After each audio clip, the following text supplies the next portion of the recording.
यवतमाळच्या बसस्थानकाची चर्चा सध्या राज्यभरात सुरू आहे। आपण पाहू शकतो की यवतमाळच्या बसस्थानकाचं काम सध्या अंतिम टप्प्यात आहे आणि यवतमाळच्या बसस्थानकामध्ये सगळ्या सोयीसुविधा असलेल्या इमारती सध्या सज्ज झालेली आहे। त्याचं काम अंतिम टप्प्यात आलेले आहे। नव्या बसस्थानकाचं काम अंतिम टप्प्यात आल्यामुळे प्रवाशांना सुद्धा याची उत्कृष्टता लागलेली आहे। चांगले उत्पन्न देणाऱ्या महामंडळाच्या विभागातही यवतमाळचे बसस्थानकाचं नाव पहिल्या क्रमांकावर राहिलेलं आहे। जिल्ह्याच्या मुख्यालयी असलेले बसस्थानक सोयीसुविधांनी सज्ज असणार आहे। या ठिकाणी आल्यानंतर प्रवाशांना एअरपोर्टचा अनुभव येणार आहे। राज्यातील सुसज्ज बसस्थानकाच्या यादीत आता यवतमाळचे नाव जोडले जाणार आहे। बसस्थानकानंतर आता लवकरच नवीन बसेस यवतमाळच्या ताफ्यात येणार असल्याची देखील या निमित्ताने चर्चा सुरू आहे।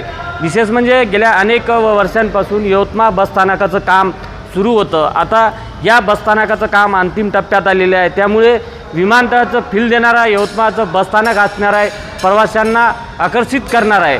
ऑगस्ट महिन्यात सुसज्ज बसस्थानक प्रवाशांच्या सेवेत दाखल होण्याची शक्यता वर्तवली जात आहे। राज्यातील सुसज्ज बसस्थानकांच्या यादीत आता यवतमाळचे नाव जोडले जाणार आहे।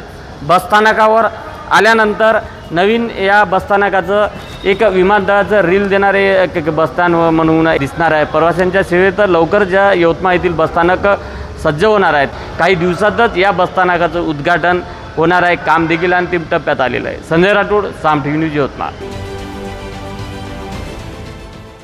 देश विदेशातील प्रत्येक घडामोडींचे लाईव्ह अपडेट मिळवण्यासाठी आता साम टीव्हीच्या सर्व सोशल मीडिया प्लॅटफॉर्मला लाईक, फॉलो आणि सबस्क्राईब करा।